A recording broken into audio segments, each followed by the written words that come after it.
Frederick and Javi here, and I'm so excited to share with you this book, Coco's Kittens. I like to read it with my furry dog about lots of creatures. And we also are going to practice some vowel teams, but first we have to sing our Hello There song, right, Javi? Let's do it. My turn first, you repeat. Hello there. How are you? It's so good to see you. We'll sing and be happy. We're all here together again. All right, first up, we're going to practice vowel teams. Let's do it. All right, scholars, I think Javi's going to take a nap, but we're going to practice our vowel teams. I'm going to point to say the letters, keyword, sound, and I want you to repeat. Let's start at the top. A-I, bait, A. A-Y, play, A. The sound is A for both of these vowel teams, but they're spelled differently. My turn. E-E, jeep, E. E-A, eat, E. E-Y, key, E. What's the sound that all of these vowel teams make? E, but they're spelled differently and used in different words. My turn. O-I, coin, oi. O-Y, boy, oi. The sound for both is oi. Next row. O-A, boat, O. O-E, toe, O. O-W, snow, O. All of these vowel teams say O, but O-W can make a different sound too. My turn. O-W, plow, ow. Two sounds for O-W. Next row. O-U, trout, ow. Another sound for O-U. My turn. O-U, soup, ooh. Next sound, next team.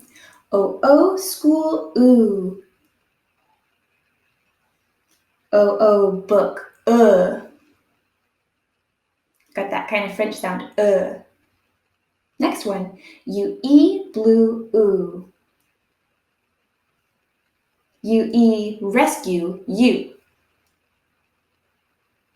Nice, small difference between blue, ooh, and rescue, you. And the last one in this row, E-W, chew, ooh. Beautiful. And the last row, A-U, August, ah. And the last one, A-W, saw, ah. For this last row, what's the sound they both make?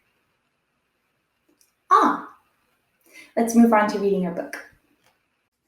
All right, friends, Javi and I are ready to start reading the book, Coco's Kitten. I think it's a little bit closer. Here we go. It was written by Dr. Francine Patterson, and the photographs are by Ronald H. Cohn. Coco's Kitten. This is a nonfiction book. Everything is factual and true. Coco signs cat. Coco's full name is Hanabiko, which is Japanese for fireworks child. She was born on the 4th of July. Every year, I have a party with Coco with cake. You okay? With cake, sparkling apple cider, and lots of presents. Coco knows what birthdays are. When asked what she does on her birthday, Coco answered, eat, drink, get old. 3 days before Coco's party, I said, I'm going shopping today. What do you want for your birthday? Cereal there. Good there, drink, Coco signed. What presents do you want? I asked. Cat, answered Coco. Later, she repeated, cat, cat, cat.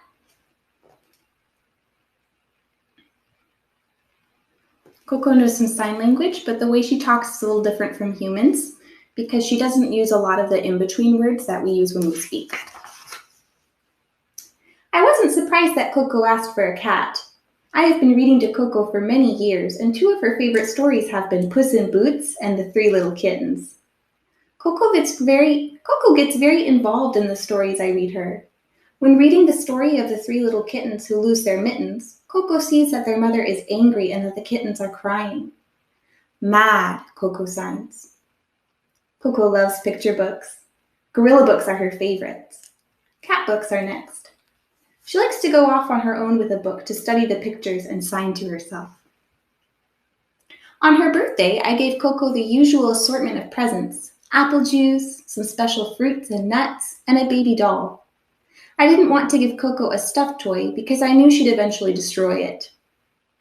The only durable toy cat I could find was in a mail-order catalog, and I ordered it right away. It was made of cement and covered with vinyl and black velvet. I chose it because it looked real and it was sturdy, gorilla-proof. The toy cat didn't arrive in time for Coco's birthday, so I decided to save it for Christmas. In December, I made a list for Coco. I drew about 20 pictures: fruits, vegetables, nuts, dolls, combs, and blankets. Every year, Coco gets a stocking and lots of presents. She loves Christmas. "What do you want for Christmas?" I asked as I showed Coco the pictures. Coco carefully studied the booklet. Then she pointed to a doll, nuts, and a cat. I brought Coco some nuts and a new doll. I wrapped the toy cat and put it in with the rest of her presents. This gorilla really wants a cat friend. On Christmas morning, Coco ate her cereal and opened her stocking. It was filled with nuts. Coco threw the nuts aside and went to her next present. Coco unwrapped a doll. "That stink," Coco signed. Then came the velvet cat. "That red," she signed. Coco often uses the word red to express anger. Coco was very upset. She started running back and forth, banging on her walls. She was doing display charges past me. They were angry, angry charges. It is natural for gorillas to display when frightened or in great danger. They run sideways, pound their chests, then go down on all fours and run back and forth. But this was Christmas, usually a happy day for Coco, and she was with people she loved. Later in the day, Barbara, a friend who had known Coco since she was a baby gorilla, arrived. "That looks like a black cat," Barbara said to Coco. "Would you show it to me?" Coco did not answer. She pulled a blanket over her head. "Could I see it?" Barbara asked. Coco pulled a rag over the toy cat, then tossed it in the air. "Cat that," Coco signed. "Please let me see it," said Barbara. Coco gave her a toy dinosaur instead. I finally understood Coco's strange behavior. She was unhappy with her Christmas present. I had made a mistake. Coco did not want a cement and velvet toy cat. Coco wanted a real cat. Coco wanted a pet. So this was the toy cat. It looks pretty realistic. But that was not cutting it for Coco. Things don't always happen quickly where we live. Every day is full of its own activities. So it was almost 6 months later when Karen, one of my assistants, arrived with 3 kittens. The kittens had been abandoned by their mother and raised by a dog. Karen showed the kittens to Coco. "Love that," Coco signed. As we showed Coco the kittens, she gave each one her blow test. When Coco meets a new animal or person, she blows in their face. I think she's trying to get a better scent. When she blows at a person, she expects them to blow back. Maybe she expected the kittens to blow back too. The first kitten was smoky gray and white. Coco's blow test took him by surprise. The second kitten was a tailless gray tabby. He was also startled by the blow test. The third kitten, a brown tabby, did not react at all. After the blow test, Coco seemed to have made some judgments about the kittens. "Which one do you want?" we asked. "That," signed Coco, pointing at the tailless tabby. Here she is meeting her kitten friend. I am not sure why Coco picked the gray tabby as her favorite. I never asked. Maybe it was because she didn't have a tail, and a gorilla has no tail. That night, all 3 kittens went home with Karen. 2 days later, the kittens came back for another visit. Coco was happy to see them. "Visit love Tiger Cat," Coco signed. First, she picked up the smoky gray and white one. Then Coco took the tailless tabby and carried him on her thigh. After a while, she pushed him up onto the back of her neck.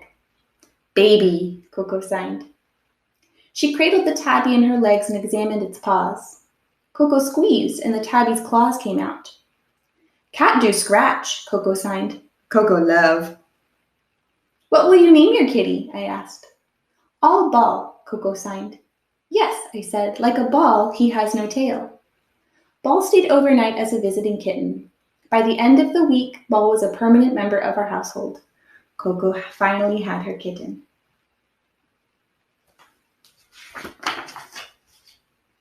For the first few weeks, Ball lived in my house. Every evening at 6 o'clock, I would take Ball to Coco's trailer for an evening visit. I carried the kitten in my pocket as I prepared Coco for bed. Coco soon grew accustomed to this routine. What happens at night? I asked. All Ball, signed Coco. Right, I said. Ball visits you at night. When he was older, Ball snuck into Coco's trailer by himself. It worried me in the beginning. I did not know how Coco would treat the kitten unsupervised. As it turned out, Coco was always gentle. Ball was never afraid. Unlikely friends. Kittens should not be separated from their mothers until they are at least 6 weeks old. Poor Ball was abandoned by his mother at birth, which might have accounted for some of his faults. Ball was an unusual cat. He was very aggressive. He would go up to people and bite them for no reason. He would bite Coco too. Cat bite, obnoxious, Coco signed, but she never struck back. Coco did not like to be scratched or bitten, but she loved Ball in spite of his naughty behavior. Tell me a story about Ball, I said. Coco loved Ball, she signed. Here she is signing love. She loves her kitten. Coco treated Ball as if he were her baby. The very first time she picked him up, she tried to tuck him in her thigh.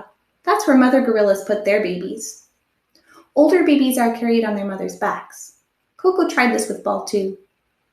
Coco was a good gorilla mother. She combed and petted Ball to keep him clean. She also examined his eyes, ears, and mouth to make sure he was healthy. It was Coco who discovered Ball's ear mites. Ear mites are bugs that go in cats' ears.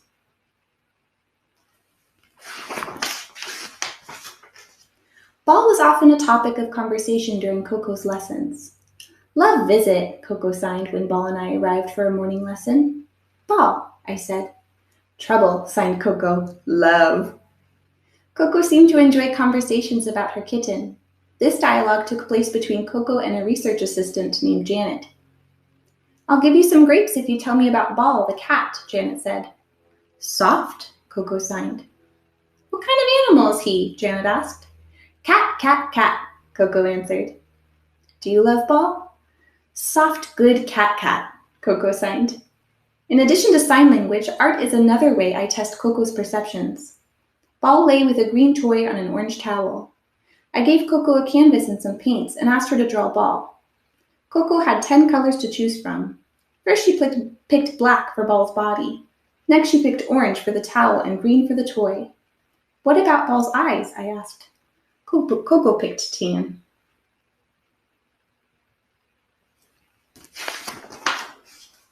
Coco loves to play games. Her favorites are chase, blow it, and tickle. Coco likes to be tickled, and she thinks that others will like it too.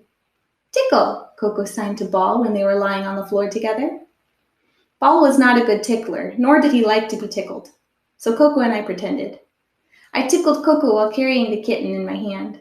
Coco thought this was very funny. Chase, blow it, and joy, Coco signed to Ball. In Blow It, Coco blows as hard as she can into the face of her playmate. It's not hard to understand why this game was not one of Ball's favorites.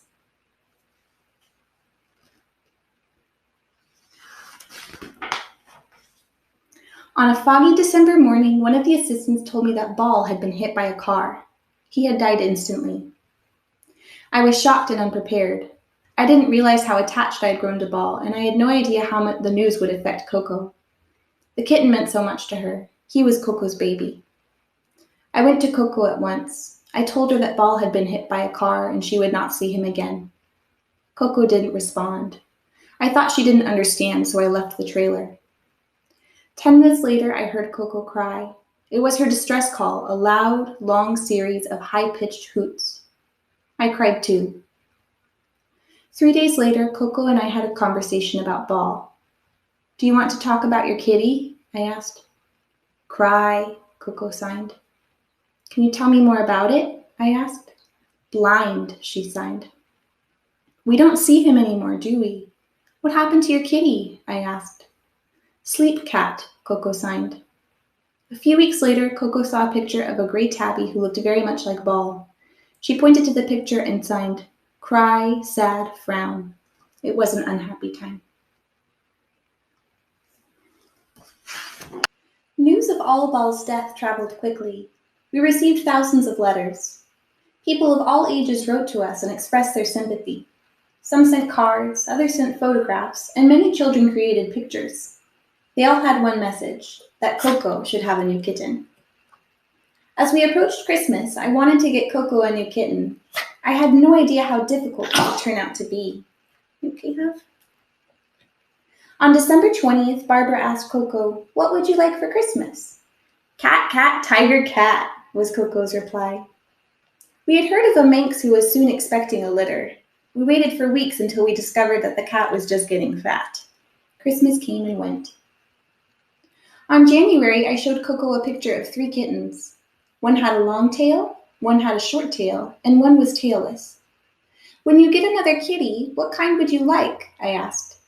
That, Coco signed as she pointed to the tailless cat. We'll get you a kitty like that, I said. Is that okay? Good, nice, Coco answered. How do you feel about kitties? I asked. Cat gorilla have visit, she signed. Coco love. Coco was ready for a new kitten, if only I could find one. More time went by. I called the Humane Society, but they had no kittens. I called many other places and was disappointed again and again. I was told that not many kittens were born during that time of year. The worst part of this period was my feeling that I was letting Coco down. I'd watch as someone would ask Coco, "Where's your cat?" And then she would look around almost as if she were looking for Ball.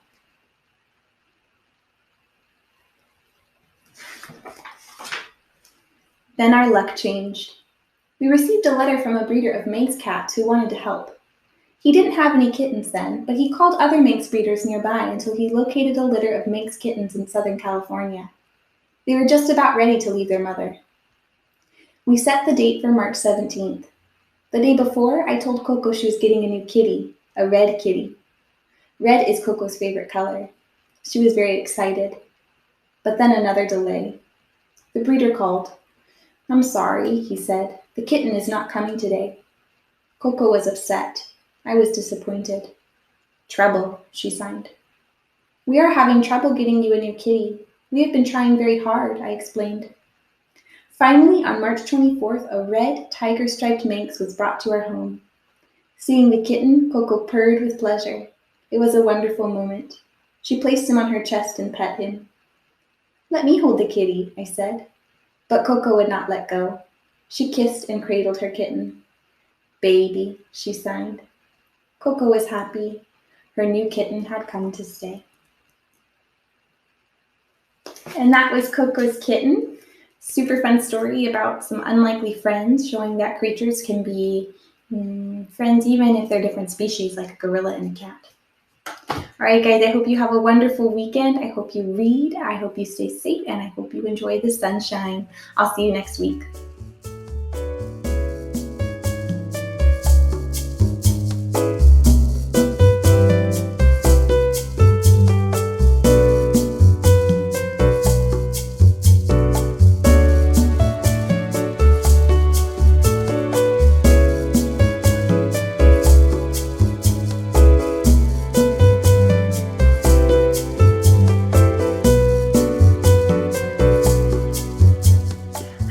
Is Miss Wagner. Remember her 2nd grade math. All right, same materials, something to write with, something to write on, and a stuffy, because today is our word problem day. So we're definitely going to be answering those 3 questions, and we need to talk to somebody. So I'm going to give you a couple of seconds to go ahead and get those things and get ready. If you already have them, awesome job. If not, we got some time.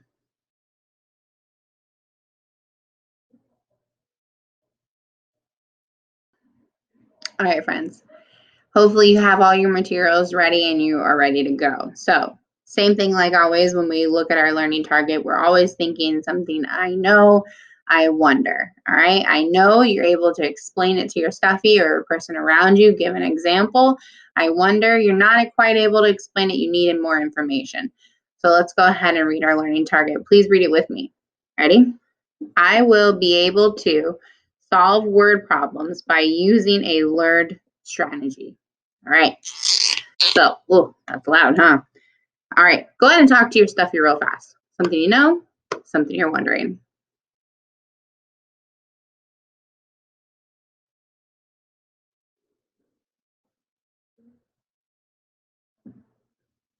All right, so something that we probably know is we know what word problems are. We've been doing them every day around the fourth day.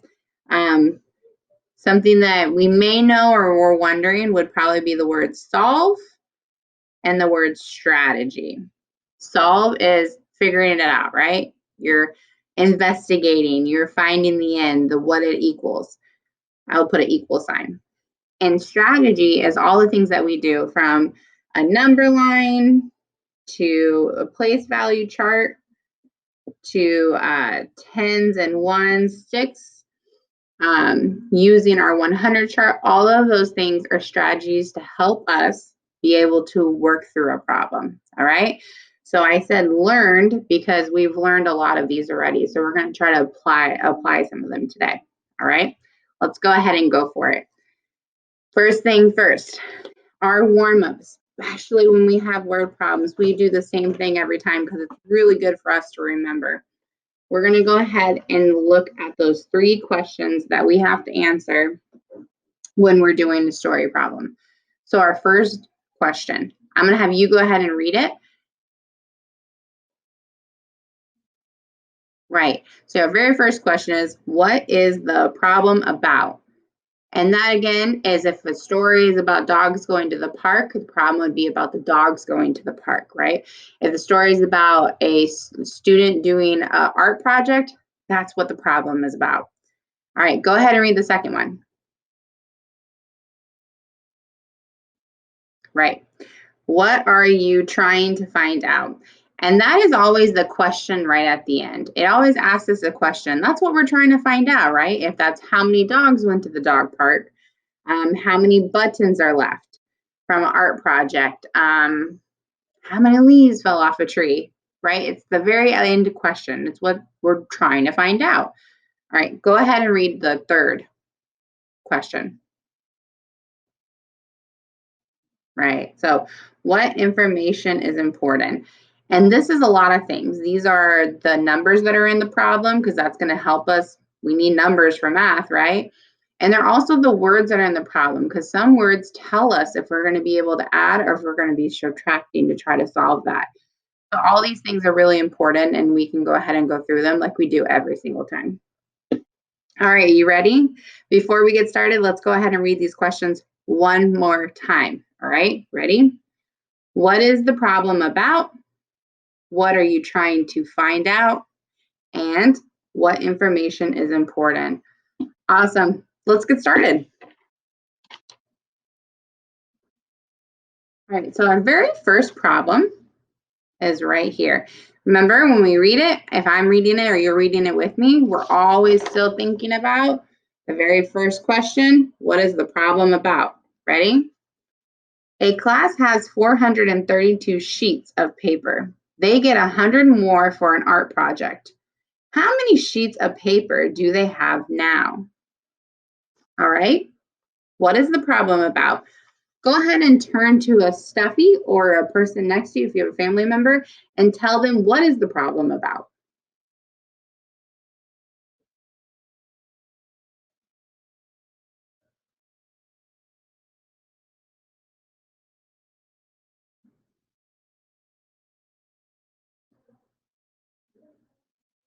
All right. So hopefully maybe you had something around the lines. The problem is about a class doing an art project and they get an amount of paper, right? Sheets mean paper, so sheets of paper for an art project.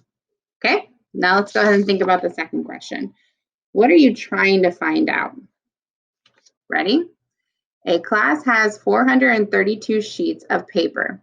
They get 100 more for an art project. How many sheets of paper do they have now? So again, what are you trying to find out? Go ahead and turn to that stuffy or that person next to you and talk about what are you trying to find out?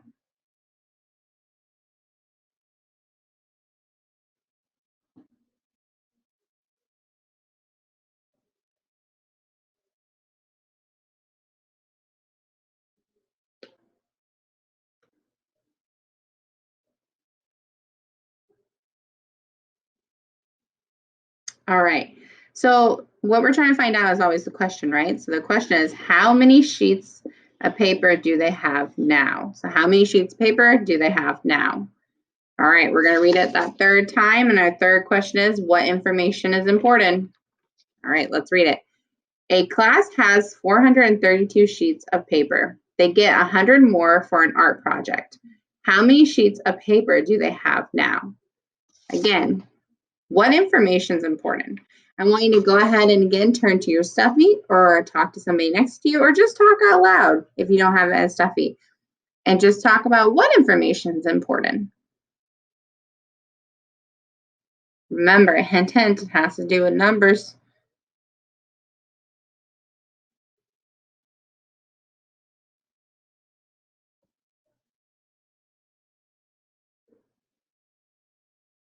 All right, so that the class has 432 sheets of paper, that's important. That they get 100 more, that's also important, right? And another important, I circled the word more because that really helps us figure out if we're going to be adding or subtracting. So I want you to go ahead and say out loud, do you think that we're going to add or do you think we're going to subtract? Go. If you said add, awesome job. We're going to be adding because of this word more tells us that we're going to be adding. That they got 100 more. They didn't take away 100 sheets, they got 100 more. So we're going to be adding. All right, let's go ahead and get ready to solve this problem. So what I'm going to use for this today is I'm going to use one of the strategies that we use is our place value. And I'm going to create 432 first. I want you to do this with me. So when you have 100, you actually have these blocks. And so if we have 432, that's our number, right? 432. How many hundreds do we have in 432? 4.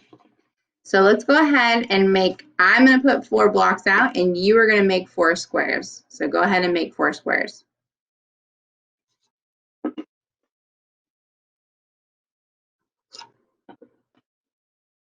All right. And then we are going to build 32. So how many 10s do I have in 432? 3.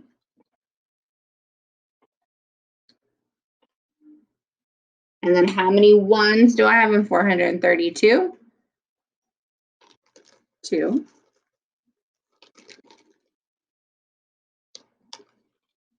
Okay. Now, this is what all I'm going to do to help you kind of get started. But I will remind you, we have 432 and they got 100 more. So I'm going to let you go ahead and go from here. Make your equation, solve the problem, same idea. 432, but we didn't do anything else. So 432, but they got 100 more sheets of paper. How many sheets of paper do they have now?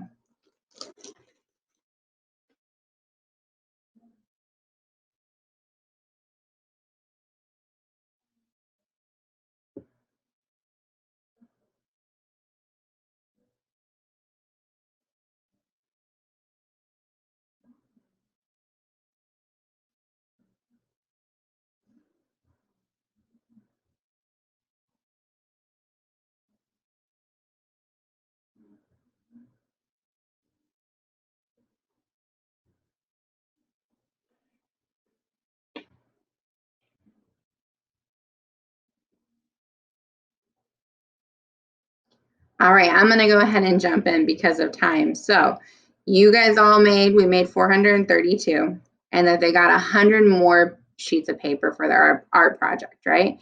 And they want to find out how many sheets of paper do they have now. So if they got 100 more, we talked about this, more tells us that we're going to be adding. But we're going to be adding is 100. Remember, this equals 100, so I'm going to add it to my hundreds. And now I have my answer. I just have to count it out. So as we count, I want you to go ahead and clap just like always. And we're going to start with the hundreds first this time and go ahead and clap out the hundreds. Ready? 100, 200, 300, 400, 500. Now we're going to go into 10. So 500, 510, 520, 530, 531, 532. So what's our answer?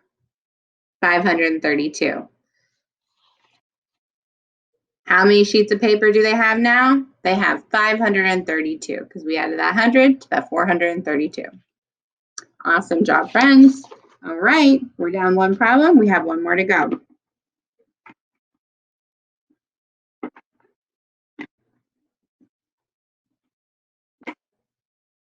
Okay, so now here's our next problem. Ready? Before we read it, what is the question that we're asking? What is the problem about? Ready? Liam has 358 buttons.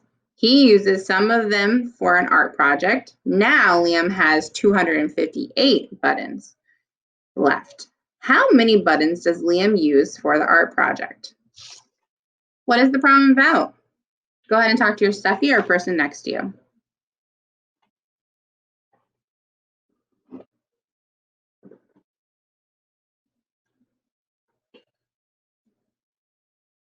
So the problem is about Liam having some buttons for an art project, and then he uses them for his art project, and then we want to know how many he has now, right? All right, so let's read it again, and we're thinking about our second question. What are you trying to find out? Liam has 358 buttons. He uses some of them for an art project. Now Liam has 258 buttons left. How many buttons does Liam use for the art project? What are you trying to find out? Well, we're trying to find out the question.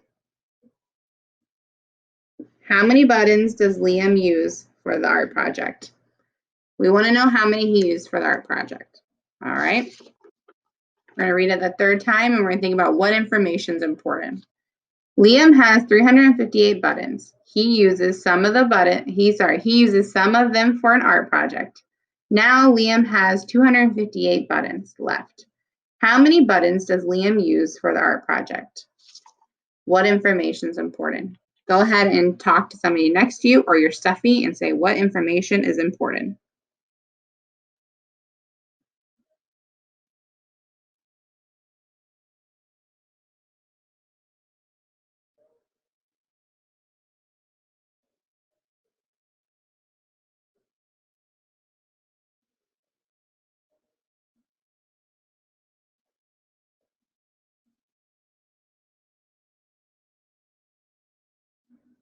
All right, so some of the information is important is that he started with 358 buttons, right? He started with, but then he used some of the buttons, and we don't know how much he used because it doesn't tell us. It just says he used some of them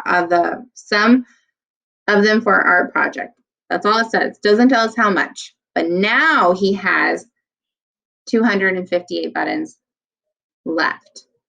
All right, so to me, that tells me, let's go ahead and write an equation for it. Because that would help us get to see what we need to do. So he started with 358 buttons, right? He uses some, so he's using. Does that mean we're going to add or subtract because he's using some? Go ahead and say it. Subtract, because he used some. He's taken some away. But they don't tell us how many. So we're in an unknown. But he ends up with 258 left. So there's a little equation for that. And that's going to go ahead and help us be able to solve this problem. Now, we can do different, the way I see it is that we're going to go ahead and take 258 and we're going to take 258 and we're going to take it away from 358. And that's going to give us this unknown because they're going to be a fact family and they're going to work together.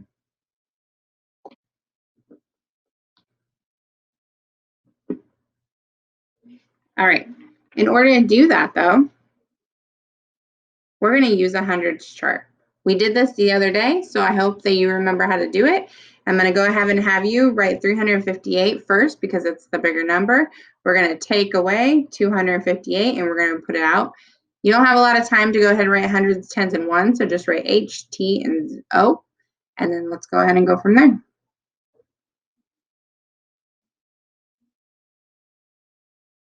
So again, you're taking these numbers and you're placing them on your chart to get ready to solve for the problem, the answer.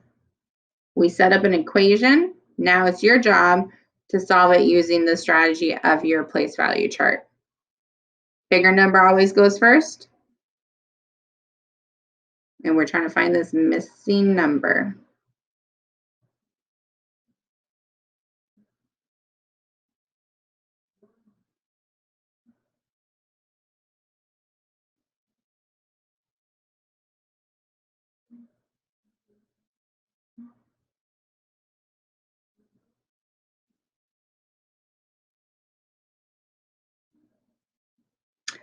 All right, so we should always start with a bigger number. 358, and we're going to put it on the chart. So we're looking at how many hundreds are in 358. Look at the place value. There's 3. There's 5 tens and 8 ones. Even looks like 358 when we write it out.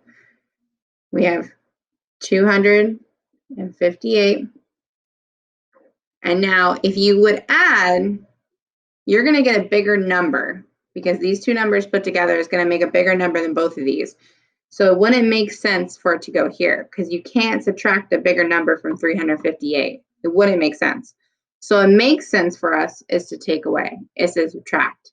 And that's going to give these numbers are going to work together like a family. They're a fact family. So with that, we're going to go ahead and take away. Looking at our ones, we have 8 minus 8. That is going to equal 0, right? 8 take away 8. 5 take away 5, 0. And 3 take away 2. Well, 3 take away 2. 1, 2, 1. Look at that. It's going to equal 100. And if we went right back up here, that would make sense. If we put 100 right over here, because we have practiced this. We know that when we're adding 100, the only thing is going to change is the 100 spot. And that's true for it, right? 58, 58, they stay the same. But the 100 spot went down 1, and then it went down to 2. And that makes sense, because if you take 3 and take 1 away, it's 2. So nice job, friends. We're going to keep working on those, keep practicing, and I'll see you again.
les saluda Mrs. Mares y hoy vamos a continuar otra lección de matemáticas.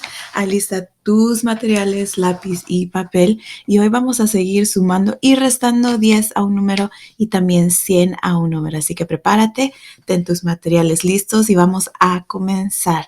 Vamos a hacer historias el día de hoy, así que vamos a tener que leer y vamos a tener que usar nuestra mente y todo lo que hemos aprendido para sumar y restar. Comencemos la lección. Comenzar, vamos a leer nuestro objetivo el día de hoy. Nuestro objetivo dice, léelo conmigo, podremos sumar y restar 10 o 100 en mi mente cuando resuelva una historia. Así que tenemos palabras muy importantes para nuestro objetivo. Podré sumar. ¿Qué quiere decir sumar? Agregar un número, poner dos números juntos. Y restar. ¿Qué quiere decir restar? Quitar a un número. 10 o 100 en mi mente. Vamos a usar nuestra mente cuando resuelva una historia de matemáticas. El día de hoy vamos a leer dos diferentes historias y vamos a hacer lo que hemos aprendido el lunes, el martes y el miércoles y vamos a repasar cómo podemos contestar esta historia. Nuestra primera historia. Y antes de comenzar nuestra historia, quiero que recuerdes 3 preguntas que vamos a hacer cuando leamos la historia. Vamos a pensar de qué se trata el problema, qué estamos intentando de resolver y qué información es importante. ¿De qué se trata el problema? ¿Qué estamos intentando de resolver?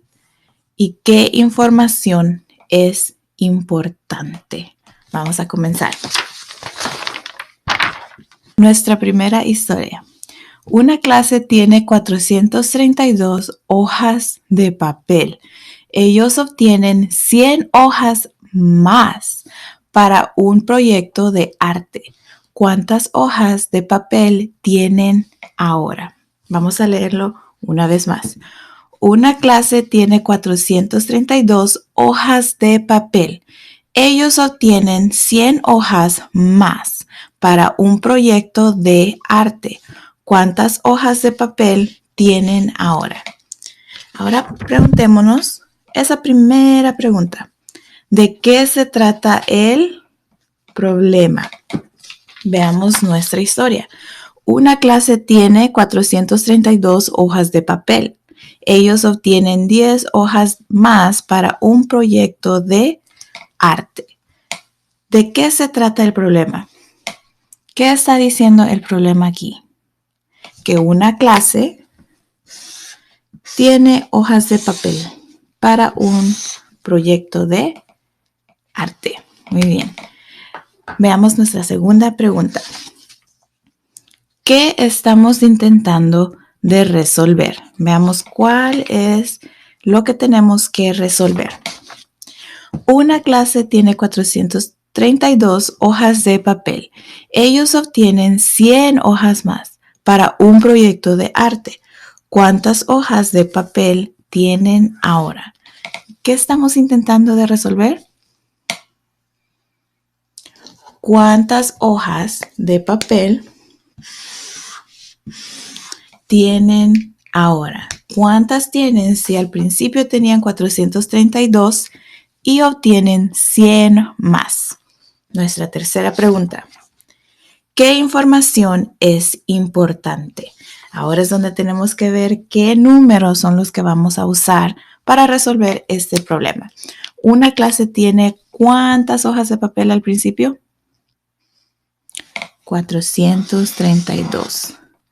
Ellos obtienen 100 hojas más.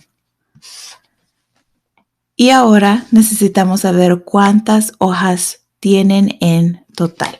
Muy bien. El día de hoy vamos a ocupar nuestra línea de números y nuestra tabla de unidades, decenas y centenas. Yo la tengo ya hecha, pero tú en tu papel y con tu lápiz puedes dibujar la línea de números y la tabla de unidades, decenas y centenas. Así que veamos nuestra historia y veamos qué números son importantes. Una clase tiene 432 hojas de papel. Luego dice, ellos obtienen 100 más. ¿Qué quiere decir? ¿Vamos a sumar o a restar? Muy bien, vamos a sumar.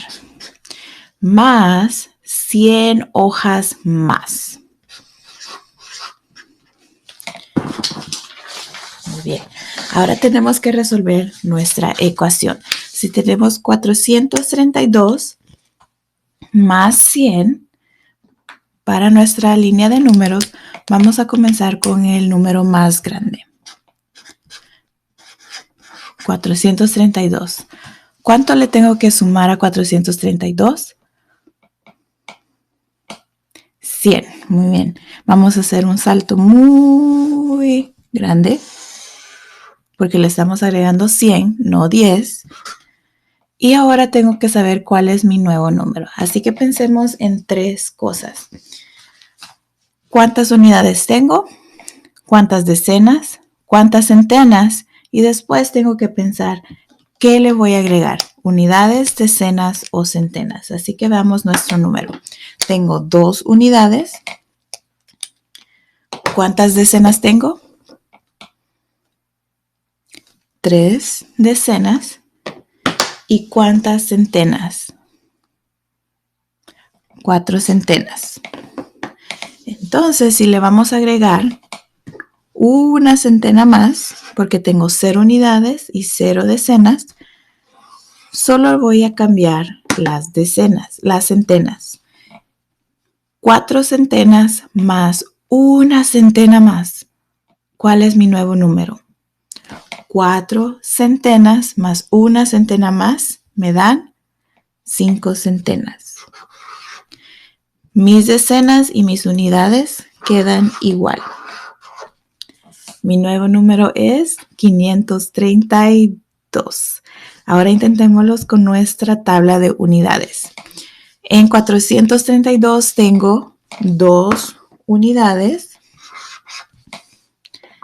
Tengo 3 decenas. ¿Y cuántas centenas? 4.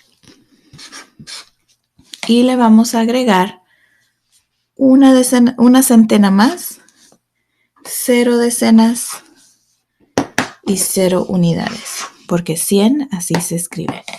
Ahora tenemos que ver cuál es nuestro resultado. Si lo estoy sumando, ¿cuántas unidades tengo? 2 más 0 es 2. 3 más 0 es 3. Y 4 más 1 es 5. 5 centenas. Y me queda el mismo número, 532, que hicimos en nuestra línea de números. 432 más 100 es igual a 532. Muy bien, ahora vamos a hacer una historia más, pero antes tenemos que leer cuál era nuestra pregunta. ¿Cuántas hojas de papel tienen ahora? Ellos tienen...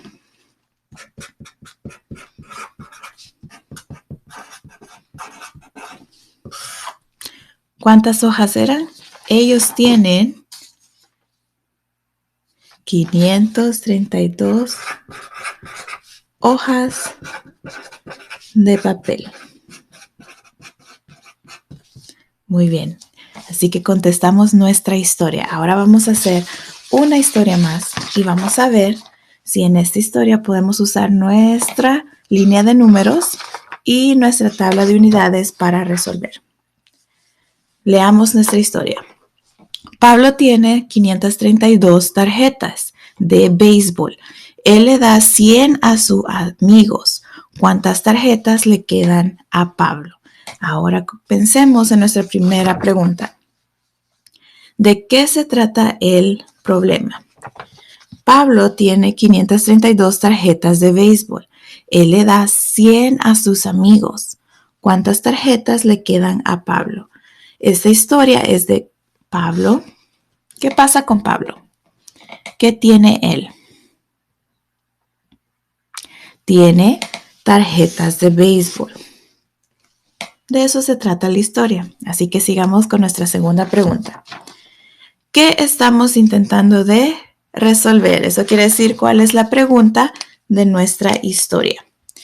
Pablo tiene 532 tarjetas de béisbol. Él le da 100 a sus amigos.